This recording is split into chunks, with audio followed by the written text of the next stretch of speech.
Bonjour à toutes et à tous, bienvenue en salle. Alors bienvenue, merci beaucoup de votre présence à l'occasion de ce Power Us Summit 2024. Pendant que nous accueillons les derniers participants en salle, permettez-moi de me présenter. Je suis Margot Cohenon et j'ai le plaisir d'être l'animatrice de cette table ronde qui s'annonce passionnante. Et c'est aussi malheureusement moi qui va avoir le difficile rôle de couper les intervenants quand il sera l'heure de terminer. Nous sommes là ici pour environ 1h, 1h05. Nous allons devoir libérer la salle vers 15h05, il me semble, je ne dis pas de bêtises, vers 15h05.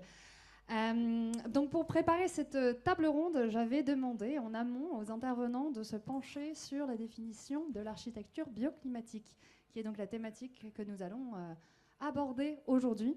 Et vous allez voir, chacun des intervenants va apporter des éléments de réponse tout à fait complémentaires. On va évidemment aborder ce qu'est cette architecture bioclimatique. C'est avant tout une remise en question des méthodes et des techniques architecturales et constructives actuelles. C'est l'idée de créer avec et non plus contre les éléments, s'adapter aux conditions climatiques locales. On va également parler du travail qui va être fait sur la performance énergétique et la réduction des émissions de gaz à effet de serre. On le sait aujourd'hui, le bâtiment fait face à ces enjeux pour lesquels il contribue relativement largement. On aura peut-être l'occasion d'en discuter. On va parler également de la conception avec des matériaux locaux, éco-conçus, durables. Et enfin, on va parler de l'intégration dans l'environnement local. Donc ce sont l'ensemble de ces sujets que nous allons aborder avec nos intervenants. Nous allons nous poser la problématique, la question, comment concilier les impératifs de durabilité environnementale, comment également assurer le confort des habitants, c'est pour ça qu'on crée des bâtiments, des habitations, et enfin, comment est-ce qu'on s'adapte aux spécificités locales. J'ai donc j'ai mon plaisir d'accueillir donc Cédric Bruges, Joseph Olivier Billet et Philippe Ram. Merci beaucoup de votre présence. Je vais peut-être vous rejoindre sur cette table pour me rapprocher de vous et entendre mieux ce que vous allez nous dire. Alors tout d'abord, nous allons commencer avec vous, Philippe Ram, vous êtes à côté de moi. Vous êtes donc un architecte renommé, spécialisé donc dans la conception consciente du climat. Vous allez parler un petit peu de votre parcours et notamment de votre conception de cette architecture bioclimatique. Et est-ce que justement vous pouvez partager la manière dont vous travaillez et en quoi l'architecture bioclimatique se distingue des méthodes conventionnelles? Alors, merci beaucoup pour l'invitation. En réalité, en fait, l'architecture, elle est totalement liée à la question climatique. En fait, l'origine de l'architecture, c'est de créer un microclimat où le corps humain à 37 degrés peut continuer à survivre quand il fait froid dehors ou trop chaud dehors. C'est-à-dire, c'est la mission fondamentale de l'architecture, c'est créer ce microclimat. Et aujourd'hui, on s'aperçoit que les conséquences de l'architecture sont climatiques également, puisque 39% des émissions de CO2 proviennent du secteur du bâtiment. Donc entre les deux, finalement, on se dit, mais alors pourquoi, en tant qu'architecte, on devrait travailler avec la géométrie ou avec l'analogie, les métaphores, enfin, pourquoi le langage lui-même, les outils de l'architecte ne pourraient pas être climatiques?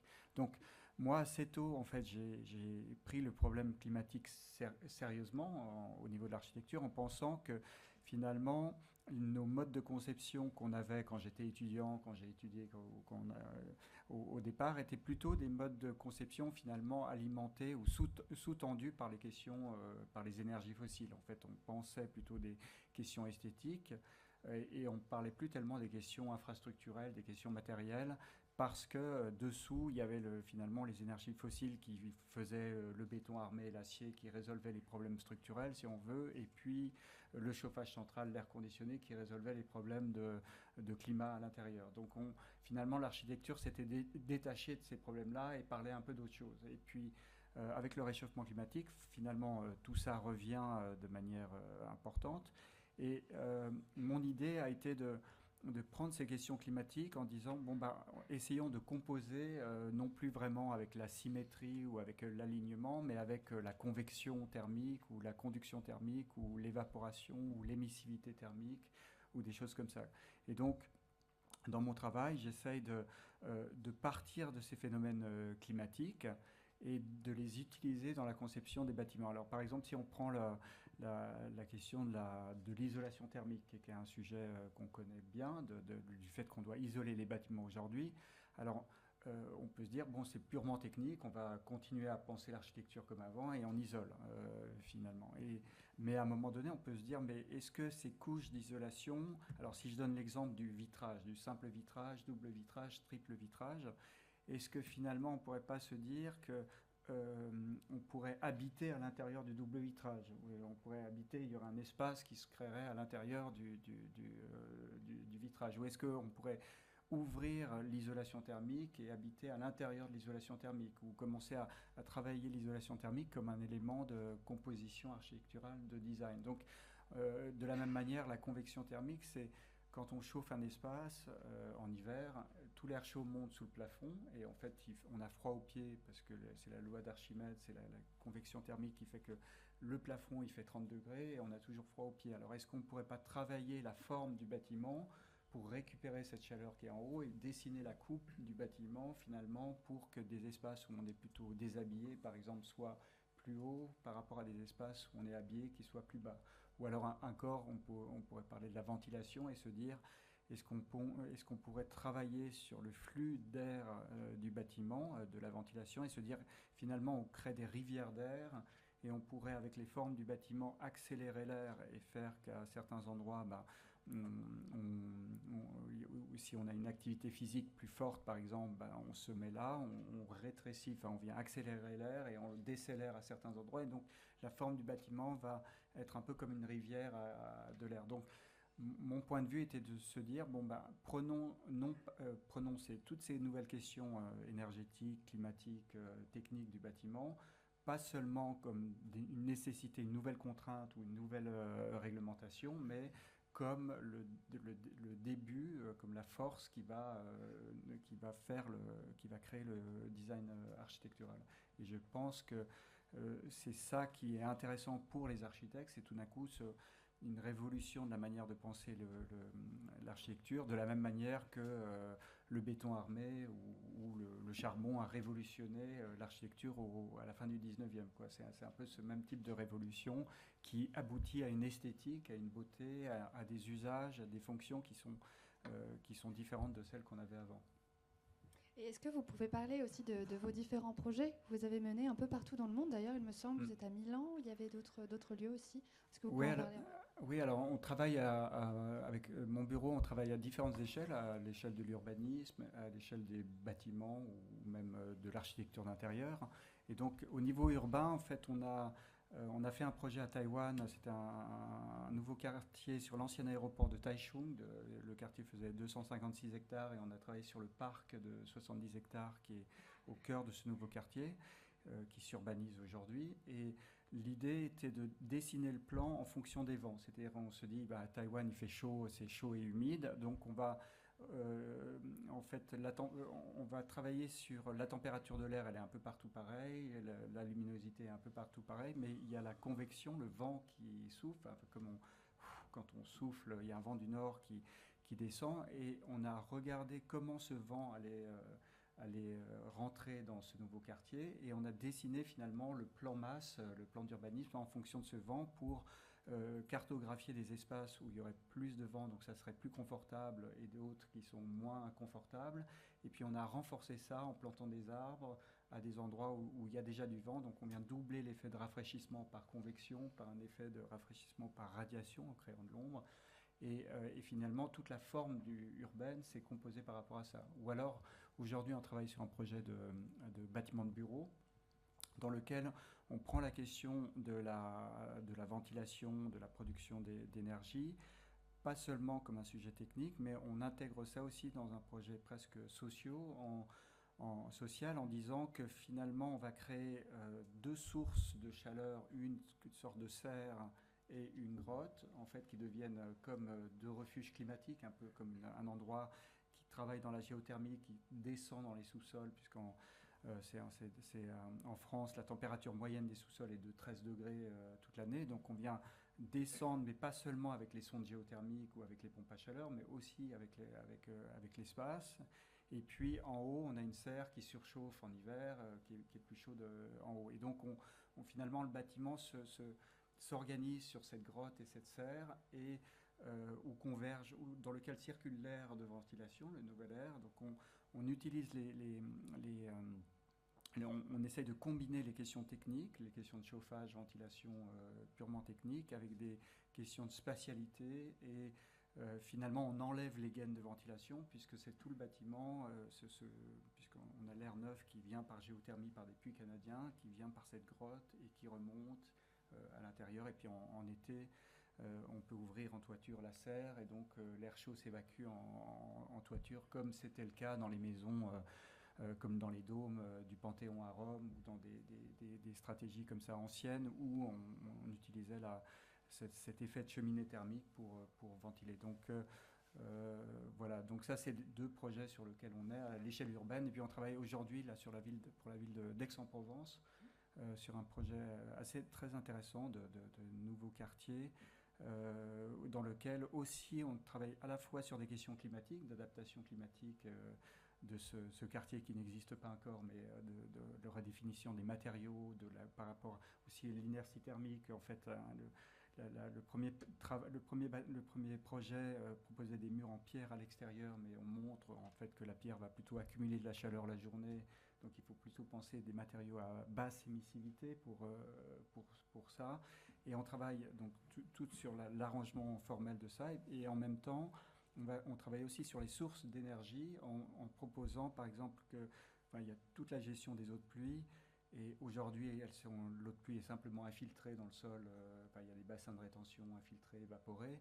Mais on propose de récupérer une partie dans des citernes un peu à la manière d'Istanbul, ou ces citernes qu'on connaissait autrefois, pour utiliser ça pour refroidir la ville par évaporation, pour des bassins, des choses comme ça. Donc voilà, et en même temps, cette citerne devient un espace public, devient la salle polyvalente. Il y a la mairie de quartier qui est les panneaux photovoltaïques, et puis une autre maison de quartier qui devient une sorte de grotte troglodyte liée à la géothermie. Donc toujours on essaye de réinventer des types de nouveaux bâtiments, de programmes, de manières de faire, une nouvelle esthétique en fonction de ces enjeux. Merci beaucoup. En tout cas, effectivement, c'est vraiment une conception absolument passionnante. Et ce que vous venez de dire va faire aussi le lien avec la table ronde qui aura lieu tout à l'heure. Je pense qu'il faudra vérifier la salle. J'ai un doute, mais sur la ville bioclimatiquement conçue. Vous avez évoqué également la question des matériaux, qui est effectivement un enjeu très très intéressant. Je me tourne du coup naturellement vers Cédric Bruges. Donc vous êtes président de Bacassier Bike Expand, donc une entreprise qui est engagée dans la conception justement de ces matériaux durables. Et on va voir avec vous comment comment vous abordez ces enjeux, et surtout comment est-ce que votre entreprise conçoit ces matériaux, et comment elle s'intègre du coup dans cette thématique de l'architecture bioclimatique. Très bien, merci pour l'invitation. Eh bien, bonjour à tous. Cédric Bruges, Bacassier by Kingspan. Donc Kingspan, c'est la maison mère. Pour ceux qui ne connaissent pas Kingspan, c'est un peu plus de 22 000 personnes. C'est un industriel. On fabrique des produits. On n'est pas dans la conception. On n'est pas en train de dessiner les bâtiments, mais nous, on fabrique des produits. Donc on les livre dans un peu plus de 200 pays. Et puis, on livre des produits de membrane, que ce soit du TPO, du bitume, du PVC, des polyuréthanes, des matériaux biosourcés, beaucoup d'acier. C'est un groupe qui fait 8 milliards d'euros de chiffre d'affaires. Et alors, une fois que j'ai dit ça, je ne suis pas là pour vous dire c'est un super groupe. C'est qu'on a une responsabilité en tant que grand fabricant de produits. On est leader mondial dans les produits d'enveloppe de bâtiment. Et notre responsabilité envers le climat, envers les enjeux de demain, ils sont là. Ils sont là. Alors, qu'est-ce que ça veut dire chez nous, et Barack Obama le disait hier dans son discours, il dit on est la génération qui ressent les premiers enjeux climatiques, et on est aussi peut-être la dernière génération qui va pouvoir œuvrer pour faire ces changements. Donc, on a, nous, des responsabilités dans le groupe Kingspan. Beaucoup des dirigeants sont assez jeunes. Donc Barack Obama le disait hier aussi, on décide pour les jeunes, mais on ne les met pas autour de la table pour faire les changements nécessaires. Donc aujourd'hui, on est pas mal de jeunes, d'une quarantaine d'années aussi, à la direction de beaucoup des sites de Kingspan. Et on s'est tous posés sur un programme et on a dessiné un programme en 2020. Le programme 2020, c'était un programme sur une stratégie de développement des produits sous un programme qui s'appelle Planet Passionate.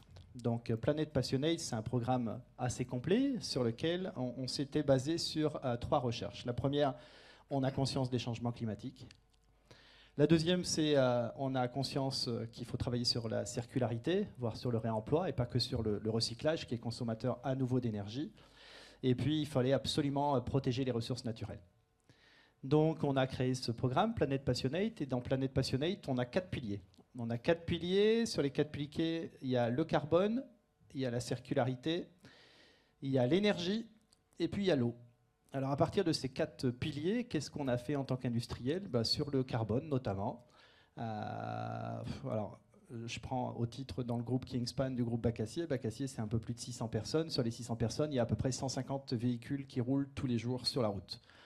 Ces 150 véhicules, depuis le 1er janvier 2024, avec le COMEX, on a décidé de passer 100% de la flotte à l'électrique. Bien, pas bien, ce n'est pas le débat du jour, mais aujourd'hui, voilà, on a pris très clairement ce virage. Il n'y a plus de voitures thermiques qui sont commandées. On a dans d'autres sociétés même passé au vélo de fonction thermique. Donc sur Rezé, notamment avec la société Dom Solar, 10% des intervenants viennent travailler en vélo de fonction électrique. On est gros consommateur d'acier, très très gros consommateur d'acier. On est un des premiers clients des grosses sidérurgies. Et aujourd'hui, on reparle des accords de Paris. On reparle également de ce qu'on connaît sur le bâtiment. C'est 40% de rejet de CO2 dans le monde. C'est ce que vous disiez. On est bien aligné sur ces chiffres. Donc on en a bien conscience. Et en tant que leader, on doit changer ça.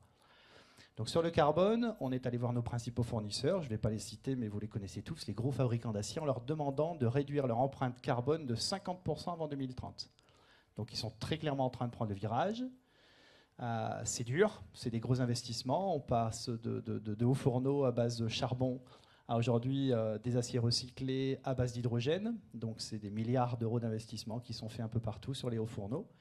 Et nous, on a décidé, en plus de ça, pour accélérer encore, de co-investir sur un haut fourneau en Suède à base d'hydrogène sur de l'acier recyclé. Donc en 2026, on sera capable de consommer une partie de nos aciers transformés via un acier qui sera fabriqué en local dans le groupe. Le deuxième, c'est l'énergie. Donc on s'est fixé un cap également de solariser 100% des toitures du groupe et des usines. Donc il y en a un peu plus de 30, notamment ici en France. 100% des usines seront solarisées. Donc quand on n'est pas capable de solariser pour des soucis de charpente, pour des soucis je ne sais, on solarise les parkings, les ombrières ou le sol. Et puis au niveau de la circularité et de l'eau, on a pris des gros virages aussi. C'est-à-dire qu'on n'est pas très loin de la Méditerranée. La Méditerranée, on l'aime tous, alors on y va pour certains en vacances. C'est une mer ou un océan, c'est très pollué. Donc on s'est rapproché d'associations et on a mis un objectif très clair. On avait chez Kingspan ambitionné de recycler plus d'1 milliard d'euros, de bouteilles de plastique provenant des mers à récupérer pour les recycler. Alors comment on a fait ça ? On s'est rapproché des marins-pêcheurs qui relevaient les filets, qui prenaient les poissons et puis qui rejetaient le plastique. On leur a dit ramenez le plastique sur les terres. Donc on a racheté des usines à Barcelone et puis on transforme ce plastique recyclé des mers en nouvelles billes de PET. Et ce PET, on le réincorpore dans nos matières polyuréthane. Donc tout ça pour vous dire, c'est qu'on a notre responsabilité et on la prend tous les jours à bras-le-corps. On va lancer très prochainement une nouvelle gamme qui s'appelle LEC. LEC, c'est Low Embodied Carbon. Alors ça veut dire quoi, le Low Embodied Carbon ? C'est le faible carbone incorporé. Donc dans le faible carbone incorporé, on a dit qu'on fabriquait un acier à base d'hydrogène. On a dit qu'on recyclait des plastiques pour réinjecter dans les polyuréthanes. Et puis, c'est pas suffisant. C'est-à-dire qu'on a aussi fait des joint ventures ou des acquisitions sur des fabricants de matériaux biosourcés. Donc, on a besoin de s'intéresser à ces matériaux. On est sur les fibres de bois. Donc, c'est des matériaux biosourcés. On a investi sur des matériaux de chanvre aussi. Alors, c'était pas du tout la stratégie de Kingspan fut un temps, mais dans le programme Planet Passionate, il faut être sur ces matériaux.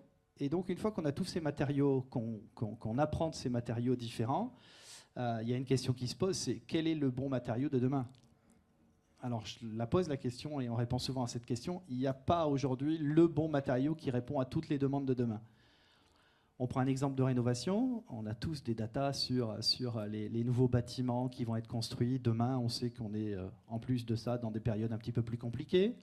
Mais la rénovation, il n'y a pas de data sur la rénovation. Donc la rénovation, on a tous envie d'isoler un peu plus notre toiture, on a tous envie de mettre un petit peu de solaire sur le toit, et pour autant, il y a des bâtiments avec des charpentes qui sont conçus dans les années 70 ou 80 ou après, qui ne sont pas capables de recevoir 20, 25, 30 kilos de plus au mètre carré. Donc quel est le bon matériau qui soit biosourcé, qui soit minéral, qui soit à base de plastique, qui soit à base de fibres de bois, de laine de verre? Donc on est juste en train de dire, nous, on offre un panel de produits, sans dire lequel est le meilleur, lequel est le moins bon. Mais prenons quelques exemples. On en a aussi dans une marque chez nous qui s'appelle Isocab, qui est un des leaders de panneaux froids agroalimentaires. Donc nos clients, ça peut très bien être des fabricants de viande, de glace, de frites dans le Nord, ou de boissons, cola ou autres. Ils ont besoin de stocker des produits à moins 20, moins 30, moins 40 degrés dans des énormes frigos qui font 20, 30 mètres de haut sur des centaines de mètres carrés au sol. Et aujourd'hui, il fait 15, 20, 30 degrés à l'extérieur, on demande moins 30 à l'intérieur. Alors aujourd'hui, il y a des produits de matière plastique. Avec 20 cm d'isolant, on est capable de répondre à ce besoin. Si je le transformais demain en fibre de bois ou en chanvre, il faudrait des cloisons de 70, 80 ou 1 mètre de large. Je dis juste que ce n'est pas possible en l'état. C'est qu'on y travaille, on a besoin de toute l'industrie, tous les schémas dans la construction, que ce soit dans la façon de penser ou nous en tant qu'industriels pour concevoir les matériaux de demain.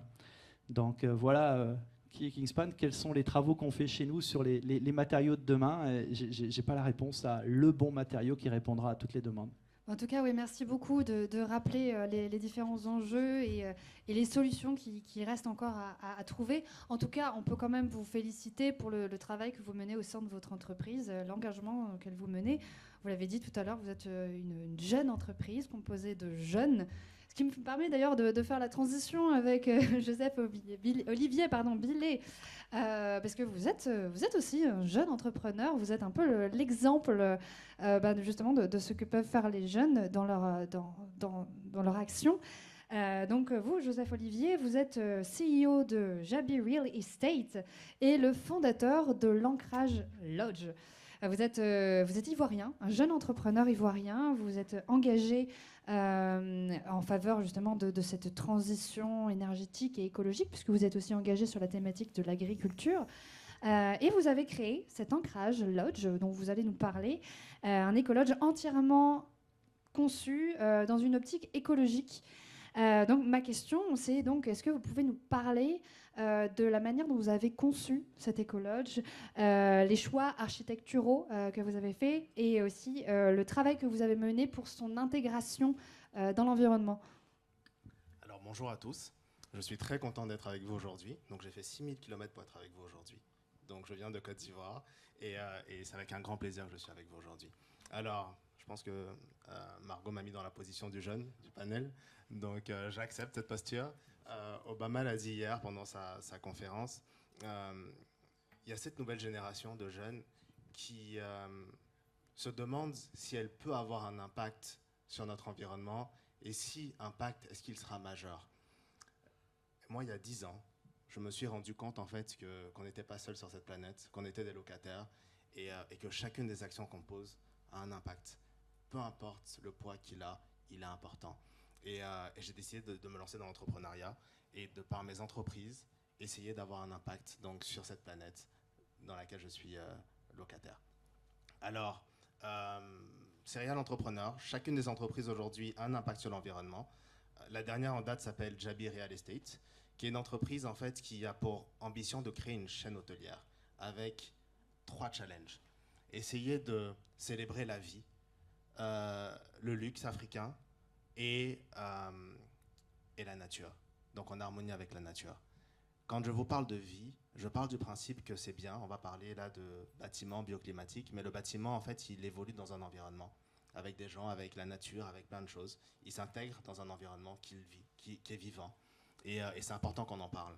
Quand je parle de luxe africain, je parle de notre culture, de nos valeurs, de notre savoir-faire, des matériaux qu'on utilise, de comment est-ce qu'on les utilise et les impacts qu'ils ont. Et quand je vous parle de nature, je vous parle de ce qu'il y a autour et comment est-ce qu'on le valorise, comment est-ce qu'on le respecte à travers nos différentes actions. Donc la première marque que je crée s'appelle l'Ancrage. Donc si vous me permettez, je vais vous faire voyager un petit peu en Côte d'Ivoire, dans une ville qui s'appelle Sassandra, qui est une ville balnéaire à 230 km d'Abidjan. Et ce que j'ai fait là-bas, c'est que je me suis rendu compte qu'il y avait que la population ne respectait pas énormément l'environnement. On a les plus belles plages du pays là-bas. Et on se retrouve avec des pêcheurs, comme il le disait tantôt, qui polluent, qui jettent pas mal d'ordures sur les plages, qui ne valorisent pas en fait cette beauté qu'on a. Et donc moi, ce que j'ai fait, c'est acheter un terrain de 3,5 hectares. Moi, je suis jeune, hein, donc je n'ai pas encore la taille de mes collègues, mais voilà, j'ai acheté 3,5 hectares et d'autres terrains dans la zone, et j'ai décidé de me lancer, de créer en fait un hôtel bioclimatique. Comment est-ce que ça fonctionne? Donc on est sur une colline.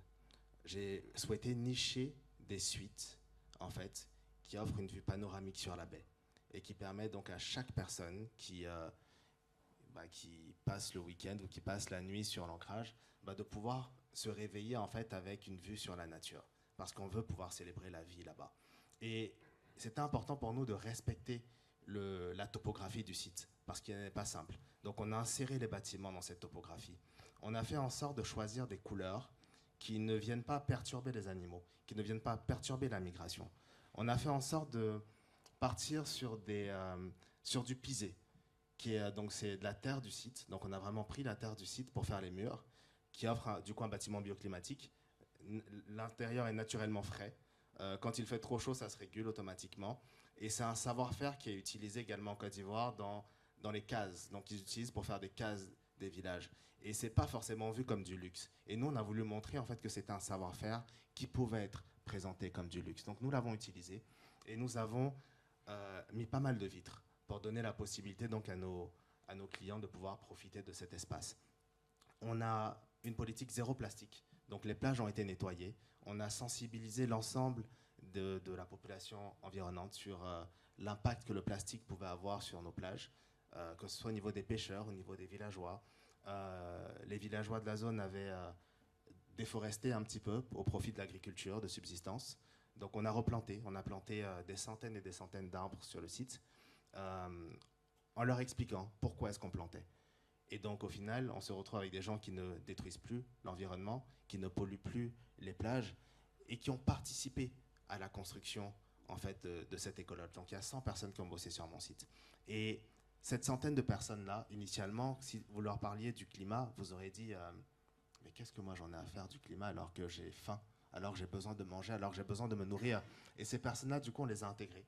Et elles ont participé en fait aux travaux, à la construction, à l'exigence de la construction. Et donc elles ont compris pourquoi chaque matériel a été utilisé et pourquoi est-ce que c'est important de respecter l'environnement. On a fait des forages sur le site. On a fait en sorte que l'eau puisse être parfaitement propre, parfaitement clean. Voilà. On a fait en sorte que le planting des arbres soit un planting qui respecte l'environnement. Donc ça a été des espèces endémiques qui ont été insérées autour.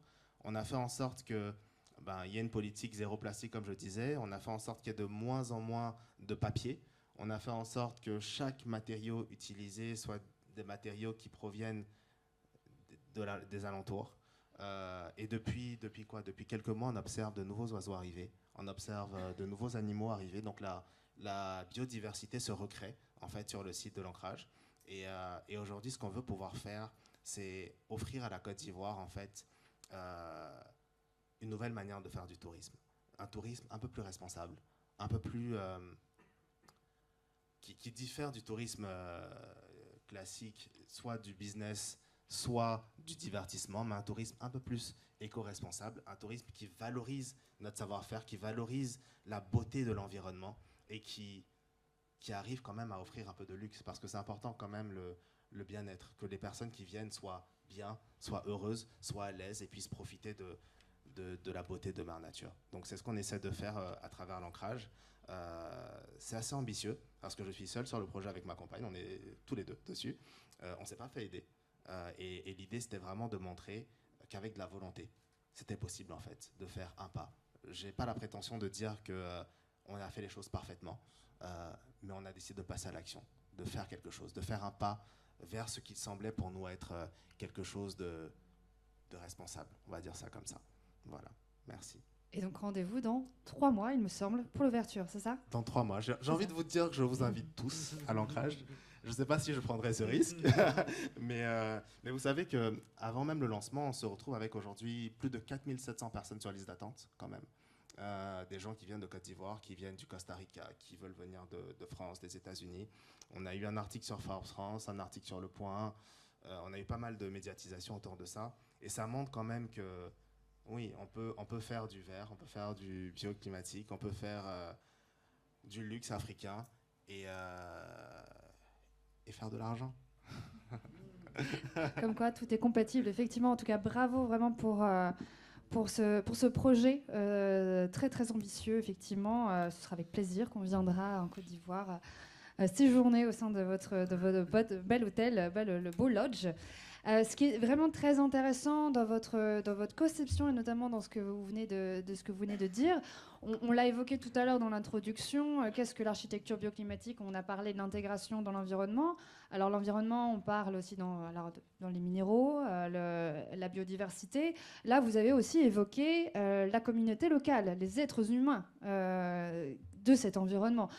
Du coup, je me tourne vers vous, Philippe et Cédric. Est-ce que vous voulez réagir à ça, justement? Comment est-ce que vous intégrez la question des habitants de vos projets respectifs? Je commence. Alors, sentez-vous libre. Allez, effectivement, alors nous, on a, au-delà de Planet Passionate, on a lancé un autre programme qui s'appelle People Passionate. Alors ça, c'est vraiment pour les gens chez nous. Mais on a lancé également un autre programme qui s'appelle les fonds communautaires.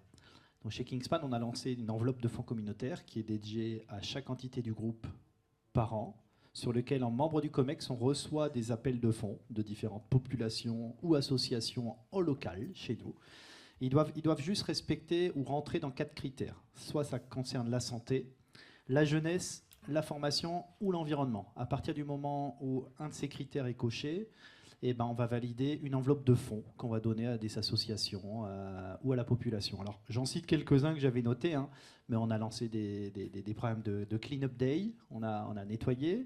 On en a fait d'autres à côté de nos usines à Rennes. On a construit un Woody Bus. Alors, un Woody Bus, c'est juste un bus en bois sur lequel c'est les enfants qui pédalent pour aller à l'école. Donc ça, on l'a financé. Wow. On a planté des arbres, donc arrosé. On s'est dit, effectivement, on est à la ville, et puis comment faire revenir des arbres? Donc on a planté 700 arbres dans la ville. Un peu plus loin, en Vendée, on a refait 3000 arbres. Alors je ne vous parle pas, tout à l'heure, je vous expliquais un petit peu des vélos électriques. Mais voilà, ce qu'on fait pour la population, donc il y a des fonds, et tous les ans, on remet de l'argent au pot, et ce pot, il permet d'aider les populations et les associations. Voilà ce qu'on fait chez nous en tant qu'industriel. Parfait. Et vous, Philippe, quels sont les retours des personnes avec lesquelles vous travaillez, et notamment les habitants de vos projets? Je pense que ce que construit l'architecture, c'est des espaces, et ces espaces-là, finalement, c'est aussi la survie du corps animal de l'humain, quoi. C'est-à-dire qu'on fait des lieux dans lesquels il va faire pas trop froid, pas trop chaud durant les canicules, ou pas trop froid quand il fait froid, et donc cette dimension-là, elle est aussi assez vitale et assez... finalement, c'est presque le fondement, enfin le début de l'architecture, c'est-à-dire comment faire en sorte qu'on puisse survivre, puisqu'on sait qu'aujourd'hui, avec la montée des températures, on peut arriver à des moments où, en fait, il y a ce moment limite qui est la température de la peau. En fait, c'est 35 degrés. Donc, quand il fait plus de 35 degrés, il n'y a plus de possibilité de perte de chaleur par convection, radiation. Ça ne devient plus que l'évaporation, la transpiration qui fonctionne. Donc, à un moment donné, on doit, en tant qu'architecte, on est aussi responsable de ces questions quasiment de survie du corps humain à l'intérieur des bâtiments. Et puis après, il y a la question aussi de la santé.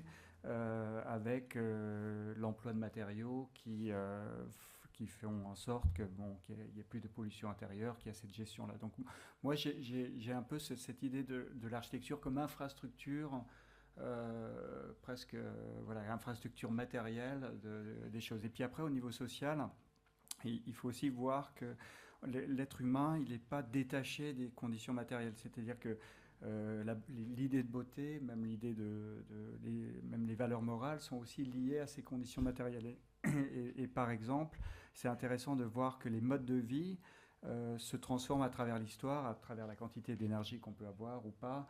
Et l'idée communautaire, par exemple, de la veillée, où les gens se regroupent ensemble, c'était aussi lié à des problèmes énergétiques. À un moment donné, on avait froid, tout le monde se regroupait autour d'un feu, parce que chacun n'allait pas faire un feu dans son coin.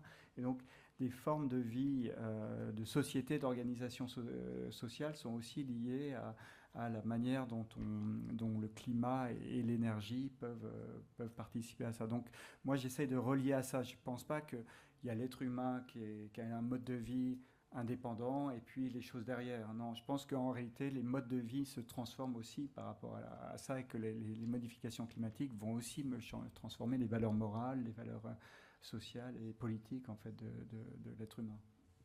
Merci. Alors, il va nous rester une vingtaine de minutes pour pouvoir échanger avec le public. Je voulais quand même demander à Joseph Olivier si ces deux précédentes interventions vous évoquent un autre sujet que vous aurez aimé aborder par rapport à votre projet. Sinon, on peut aussi passer aux questions du public. Hein. On peut passer aux questions du public. Alors, n'hésitez pas. Donc, vous pouvez lever la main. Il me semble qu'il y a des micros volants. On me l'a annoncé tout à l'heure, qui devraient passer dans le public. Est-ce que du côté de l'organisation, on peut me confirmer qu'il y a bien des micros de prévus? Très bien. Non. Mais dans ce cas-là, je vais faire le travail. Alors, est-ce que quelqu'un a des questions à poser à nos intervenants? Madame, premier rang, merci. D'abord, merci à vous parce que je trouve que c'était très intéressant.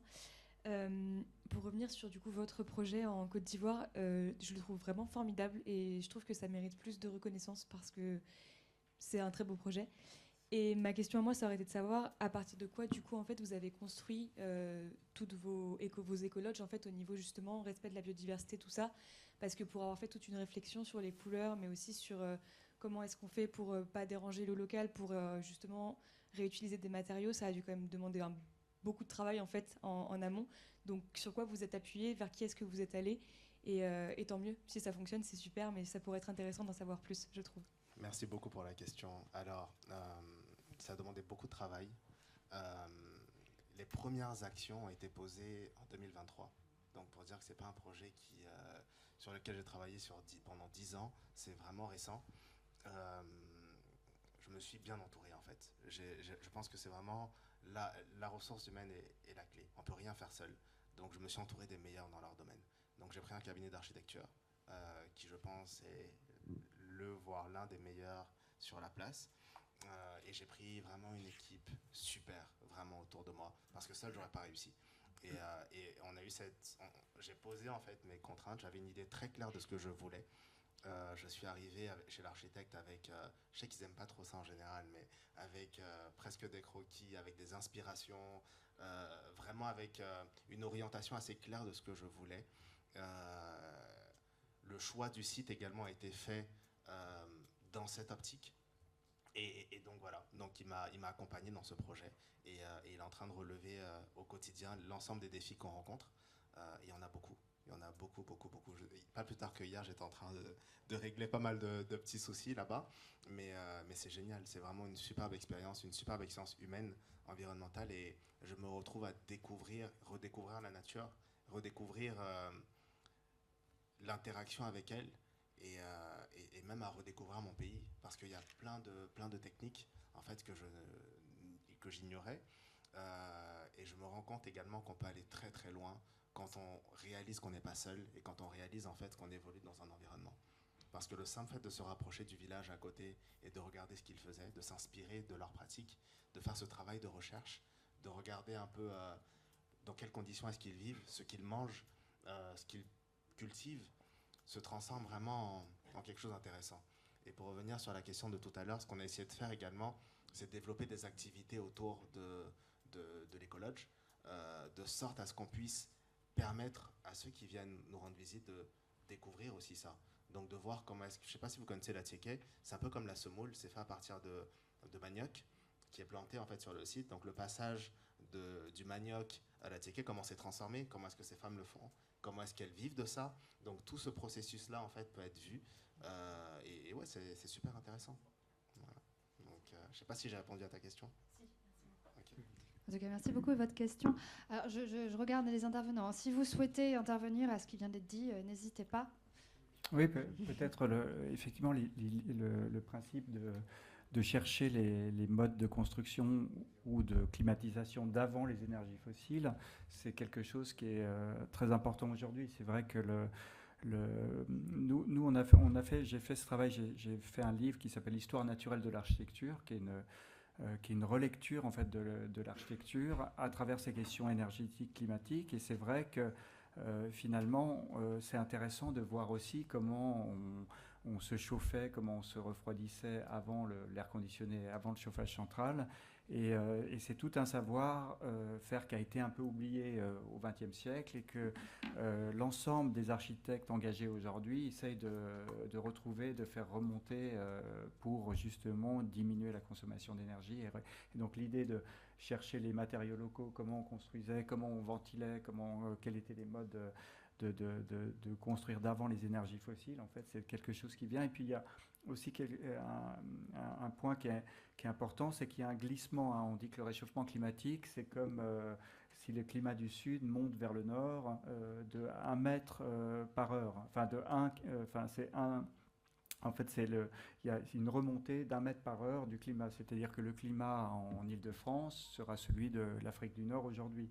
Donc, il y a aussi un intérêt des architectes, on pourrait dire d'Île-de-France, hein, d'aller voir comment on faisait avant en Afrique du Nord, parce que c'est ce type-là de solutions qui vont devoir revenir avec les canicules, avec la montée des températures. Donc il y a un intérêt général de ce qu'on appelle l'architecture vernaculaire, hein, d'aller voir cette architecture d'avant et puis de voir les savoirs qu'il y avait et de les réactualiser, quoi.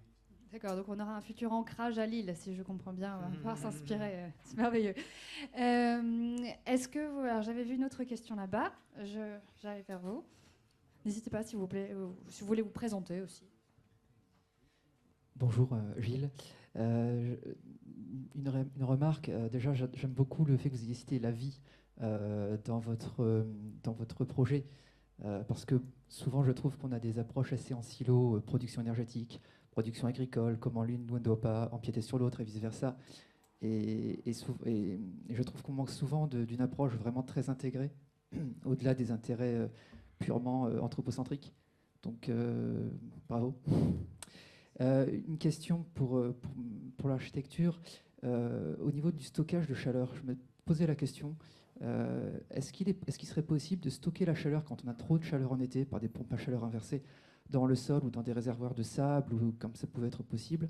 J'avais vu un architecte un jour qui m'avait montré comment pulser l'air chaud sous les combles non isolés, qui peuvent monter à 60 degrés si la toiture est sombre, pour le mettre dans un réservoir thermique de sable sous la maison, et de telle manière qu'on inverse le circuit ensuite en hiver pour récupérer cette chaleur, ou en tout cas éviter qu'on ait des dépressions vers le bas en hiver.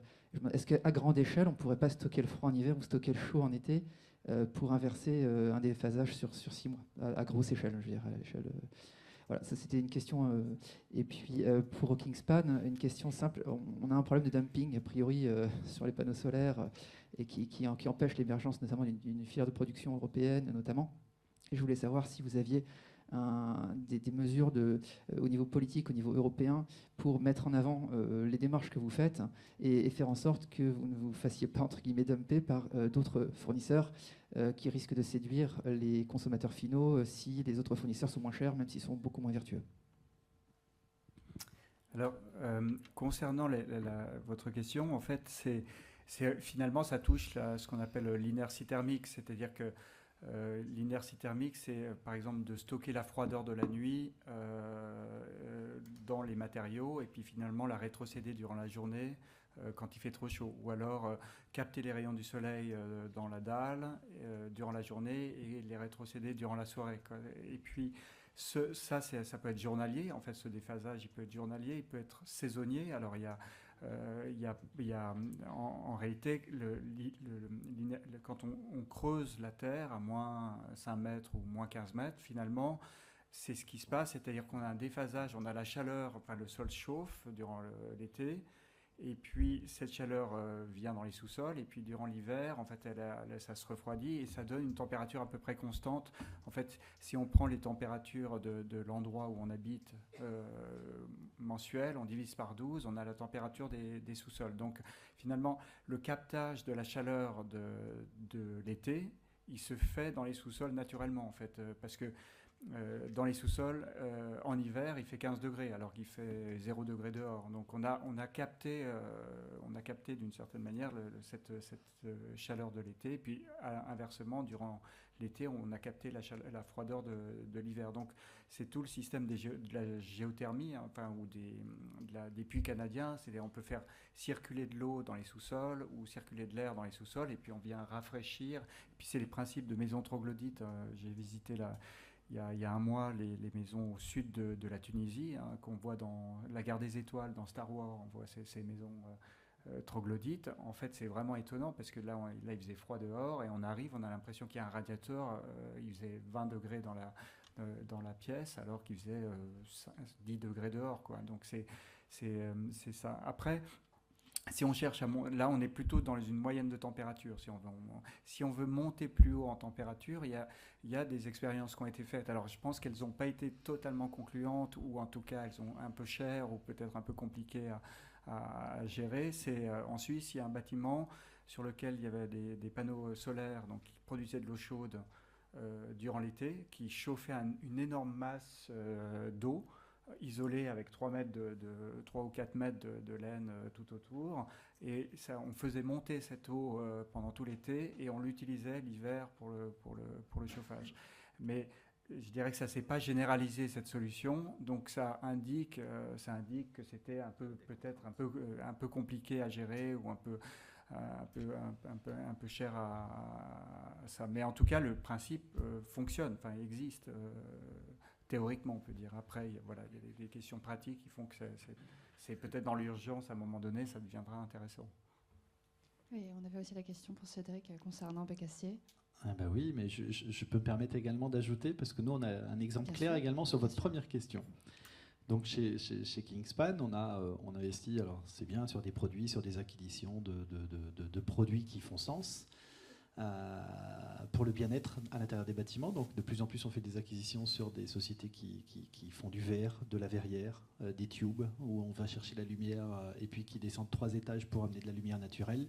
Voilà, c'est ces acquisitions qui ont du sens. Mais surtout on est force de prescription en tant qu'industriel. Donc on est allé voir, notamment c'est aux Pays-Bas, on est allé voir un très grand logisticien, je ne vais pas le citer, mais vous commandez certainement tous peut-être certains produits tous les soirs pour être livrés le lendemain en prime.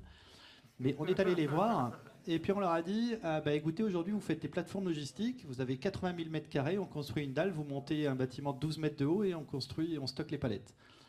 Et puis à côté, on avait un autre qui était un data center. Sur un data center, il nous dit moi j'ai aussi besoin de construire un bâtiment juste à côté aussi, mais qui fera 40 mètres de haut pour mettre des modules, des processeurs. Donc il crée de la chaleur, et à côté, il y a un deuxième qui utilise beaucoup de foncier. Et on les a rencontrés pour leur dire, écoutez, on va mettre le data center au sous-sol, on va construire la dalle, et puis on va mettre le logisticien au-dessus. Donc 80 000 m² de parc logistique, on peut le solariser et apporter de l'énergie dans la ville. Et puis en dessous, pour tout ce qui est chauffage, on a après fait des acquisitions sur des pipes. Donc c'est des tubes isolés de polyuréthane qui viennent justement jusque dans les chauffages de toutes les maisons. Donc on a fait l'exemple, et ça a permis d'avoir la gratuité du chauffage dans une ville pour les locaux. Ils ont le chauffage, ils peuvent avoir l'énergie. C'est ça les méthodes de constructives de demain, et c'est ça qu'on essaye de faire aussi beaucoup en tant qu'industriel. Alors pour répondre à votre deuxième question, c'est qu'est-ce que nous on fait pour l'antidumping, comment on réagit sur les changements, sur ce qu'il va y avoir. Donc semaine dernière, j'ai certains de mes collègues qui étaient là, mais on recevait des députés européens. Parce qu'aujourd'hui, il y a des virages qui sont pris, il y a des décrets ou des lois qui sont encore sortis, qui vont obliger de fabriquer des centrales ou des créations d'énergie photovoltaïque avec au minimum 40% des produits made in Europe. Aujourd'hui, c'est impossible. C'est très clairement impossible. Donc, on a des tôles d'acier, de couverture, de bardage ou des isolants ou de la membrane ou des systèmes d'intégration photovoltaïque made in Europe. Ça, c'est possible. Mais ça représente une très faible part du système complet parce qu'on a des onduleurs, parce qu'on a des panneaux solaires. Vous savez tous d'où ils viennent. Et aujourd'hui, on doit préserver un maximum aussi la fabrication. Je ne dis pas que c'est mieux à tel endroit qu'à tel endroit, mais c'est inutile de dépenser du carbone, des transports, des semaines de bateaux ou de containers quand on peut fabriquer en local. Donc chez Kingspan, on a des cellules aussi. On avait beaucoup de discussions avec les politiques sur attention, le poids de cette décision va impacter tel pays ou telle région par rapport à sa dépendance sur d'autres produits. Donc oui, très clairement, et même moi le premier, à mon petit niveau sur de certaines usines en France, on reçoit des politiques européennes. Je ne sais pas si ça répond à vos questions. Voilà, merci. Il semblerait que oui. Alors, on a une autre question là-bas. J'arrive.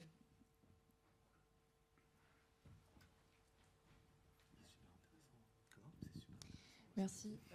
Olympe Tournier, je suis étudiante à l'École des Mines. Je suis là. Juste pour rebondir sur ce que vous venez de dire, j'ai pas tout à fait compris le concept des data centers qui chauffent des habitations ou des bâtiments.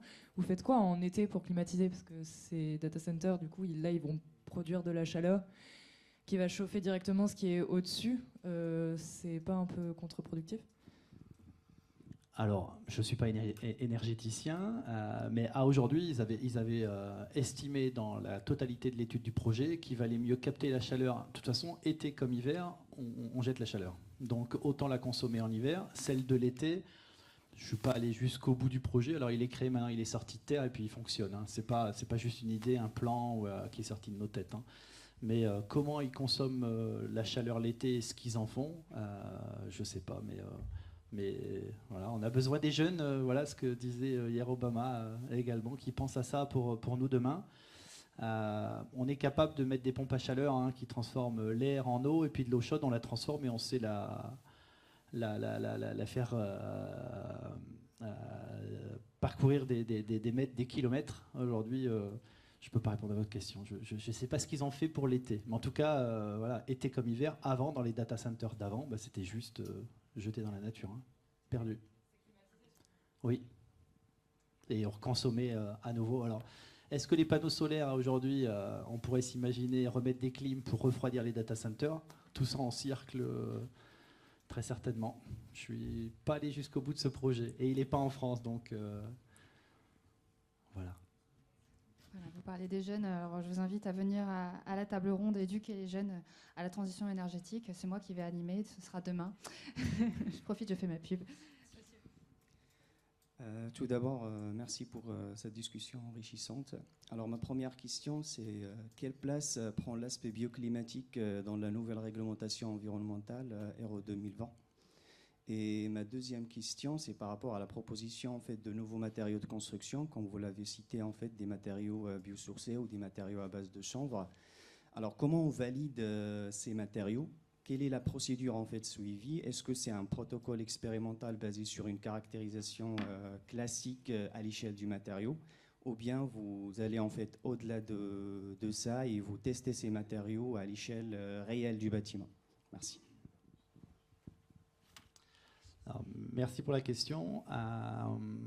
Aujourd'hui, je vais vous parler que de ce qui se passe en France. Donc en France, certains diront que c'est un marché ultra protecteur parce qu'aujourd'hui, sur la France, on fait valider nos matériaux. On ne peut pas mettre des matériaux sur le marché sans qu'ils soient validés du macaron du CSTB. Donc il y a des experts qui travaillent, des groupes spécialisés qui travaillent en amont pour valider la véracité des performances. Donc aujourd'hui, chez nous, on valide plusieurs performances, c'est-à-dire qu'on a la performance d'isolation, le coefficient R que vous connaissez, mais également on fait très attention au feu. Aujourd'hui, des matériaux de chanvre ou de fibre de bois dans un bâtiment logistique, je peux vous le dire, ça sera quasiment jamais accepté, parce qu'aujourd'hui on a trop de réglementations et on demande d'avoir dans les compartimentages des plateformes des degrés de coupe-feu d'1 heure, de 2 heures. Là en France c'est 2 heures, si vous allez en Suisse, il me semble, c'est 90 minutes ou 60 minutes, si c'est en Espagne c'est encore moins. Ça dépend des réglementations locales. Donc nous, on fait les tests en réel. sur les produits. Et puis après, on fait les tests. Alors, si vous venez dans les centres de R&D, donc chez Kingspan, on a un centre R&D qui est là-bas. Il s'appelle Icon. Il est au nord de Dublin, en Irlande. On est groupe irlandais. On fait les tests en réel. Donc, il y a beaucoup de structures extérieures sur lesquelles on fait des tests de pression, de dépression, de mécanique, de mise au feu. Donc, si vous regardez aussi un petit peu chez Kingspan, vous verrez beaucoup de petites remorques sur lesquelles on met un chalumeau, 1000 degrés, puis on fait tester les isolants. De l'un à l'autre, c'est les clients qui nous amènent des isolants en disant je voudrais comparer tel isolant avec tel isolant, puis je voudrais le faire en réel devant mes clients, puisqu'ils se posent la question si c'est tel ou tel matériau qui sera le bon. Donc je dis juste que oui, on le fait à échelle de nos laboratoires, oui, on le fait aussi en test réel, et puis là, on est en train d'investir sur le prochain centre R&D qui sera en France, au nord de Clermont-Ferrand, à Rion. Voilà. Oui, effectivement, les réglementations thermiques en France ont changé, puisque ça s'appelait réglementation thermique, maintenant c'est réglementation environnementale. En fait, donc, ça a intégré la question carbone en fait, des matériaux. En fait, au début, ce qu'on appelle les passoires thermiques, en fait, le problème était tellement gros avec la consommation d'énergie, avec l'absence d'isolant, enfin, en fait, c'était les 3/4, voire plus, du problème de dégagement de CO2. Et donc, effectivement, toutes les réglementations thermiques ont permis et ont forcé les architectes. C'est aussi intéressant de voir qu'il y avait une résistance des architectes. Les architectes n'étaient pas contents au départ de ces réglementations thermiques. Ils voulaient continuer à faire leur travail comme avant, quoi. Donc il y a eu une forme de résistance et c'est effectivement le politique. En Suisse, par exemple, ça s'est passé avec les municipalités. Étonnamment, c'est pas les architectes qui ont porté les questions environnementales, ça a été les municipalités qui ont forcé d'atteindre des bâtiments plus performants au niveau énergétique. Et puis, comme ça a été assez bien résolu avec les réglementations thermiques ou avec les programmes comme Passive House ou Minergie en Suisse, en fait, finalement, on s'est dit il faut aussi maintenant travailler sur les émissions de CO2 des matériaux et de la construction elle-même. Donc, la France est assez, je dirais que la RE 2020, elle est assez, elle est leader au niveau européen. Enfin, elle est mieux que la Suisse aujourd'hui, quoi. Alors qu'elle était avant, les réglementations françaises étaient moins bonnes que les réglementations suisses. Donc là, il y a eu un énorme effort qui a été fait.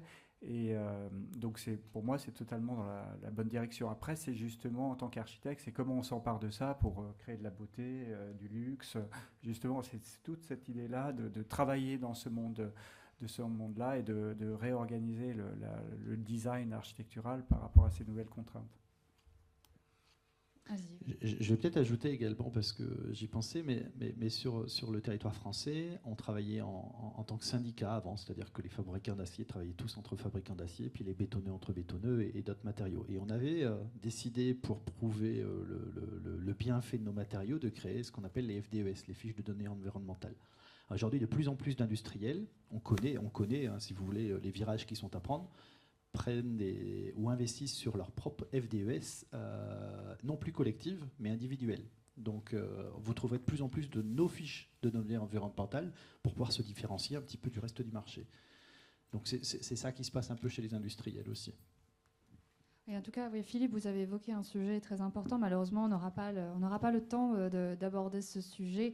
Mais en tout cas, la question de l'acceptabilité sociale et surtout la manière dont se saisissent aussi la société civile et toutes les différentes parties prenantes cette nouvelle conception d'architecture. C'est un sujet qui est très intéressant.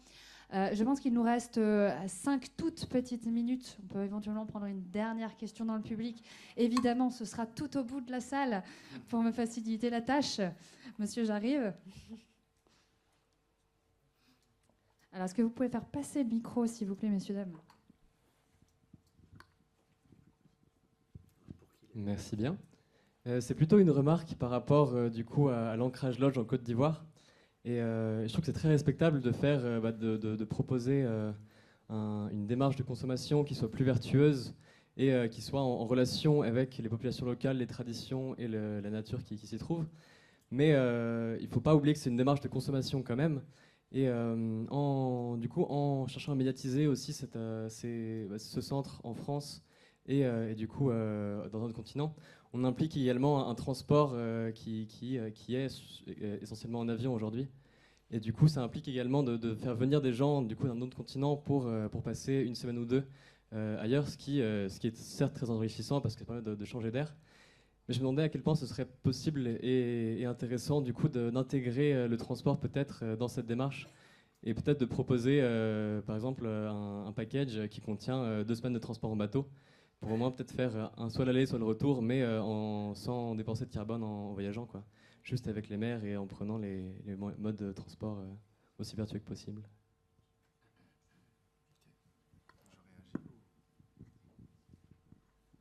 Merci de votre question, Joseph, Olivier. C'est pas vraiment une question, c'est une remarque, comme il a dit. Tout à fait, mais si vous voulez réagir, je veux dire. Mais c'est super intéressant. Ce qu'il faudrait savoir, c'est que depuis le Covid, en Côte d'Ivoire, en tout cas, on a un tourisme qui est beaucoup plus local. Donc là, la Côte d'Ivoire, déjà, il faut savoir que les Ivoiriens qui voyageaient énormément, qui partaient pour ce genre d'expérience à Bali ou ailleurs, ont la possibilité donc de pas payer un billet d'avion et le faire du coup en Côte d'Ivoire. Donc ça, c'est un avantage. Après, c'est un savoir-faire qu'on veut prôner. De la même manière que je me permets de te tutoyer, que tu pars peut-être à Bali, peut-être en ma destination un peu amoureuse, dépaysante et tout ça, ben, j'aimerais que la Côte d'Ivoire puisse être ajoutée à ta liste et que tu puisses donc imaginer ce pays comme étant un pays qui t'offre une expérience unique, qui te présente sa culture dont elle est fière, et tout ça dans une expérience luxe, en fait. Et ouais, donc on réfléchit toujours. Tout ce qui est circulation sur le site se fait en véhicule électrique. Par exemple, il y a des vélos, il y a pas mal de choses comme ça qui sont faites. Moi, personnellement, j'ai investi dans des boîtes de voitures électriques, de bornes de rechargement électrique, je sais pas moi, de signatures électroniques pour limiter le papier, pour te dire que moi, à titre personnel, j'essaie vraiment de me diversifier de par mes investissements mon indice carbone et l'indice carbone du continent. Voilà. Mais sur le site, j'ai pas de réponse pour l'avion. J'ai pas encore trouvé de solution qui permet de faire un continent à un autre sans avion. C'est vrai que le bateau se fait, mais c'est moins agréable, moins rapide. Et je pense que quand en général on bosse en France, on n'a pas forcément envie de passer 2 semaines en mer. On a envie de profiter au mieux de son temps. Et puis petit clin d'œil aussi sur ce que tu me disais, ce que j'ai essayé de faire moi dans l'agriculture par exemple. Moi j'ai investi dans l'agriculture, une boîte qui a introduit les drones dans ce secteur, et on permet par exemple aux Africains qui sont en France, qui sont aux États-Unis ou ailleurs, qui ont des plantations en Côte d'Ivoire, de plus avoir à voyager jusqu'à la Côte d'Ivoire pour voir ce qui se passe, mais depuis la France, qui puissent grâce à des drones donc suivre leur investissement, et que ces drones et les logiciels permettent d'optimiser l'utilisation des intrants. Donc ils ont la possibilité vraiment d'optimiser l'utilisation des ressources, d'optimiser leur déplacement et d'améliorer leur rendement à la fin. Donc là aussi, on essaye, de par cette activité-là, de limiter l'accès. Et cette boîte-là m'a permis d'avoir pas mal de récompenses, une trentaine de récompenses nationales, régionales, internationales, prix de la meilleure start-up de la CEDEAO. Ça m'a permis d'être ambassadeur de l'innovation en Côte d'Ivoire. Donc moi, là-bas, je suis très innovation et je découvre depuis 2023 le secteur immobilier. Donc voilà, par souci de diversification. Voilà.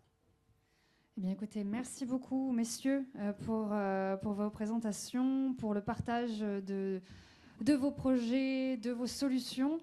Merci beaucoup à tous. Si l'approche bioclimatique vous intéresse, je vous invite à rejoindre la table ronde. Je ne voudrais pas vous dire de bêtises, mais dans une autre salle que celle-ci. Donc, vous avez 2 autres options sur la conception intégrée au niveau de la ville. Et il me semble que dans cette table ronde, d'ici une dizaine de minutes, il y a les suites de la loi APER. En tout cas, je vous souhaite à tous une très très belle après-midi et de plein de bonnes connaissances. Merci beaucoup.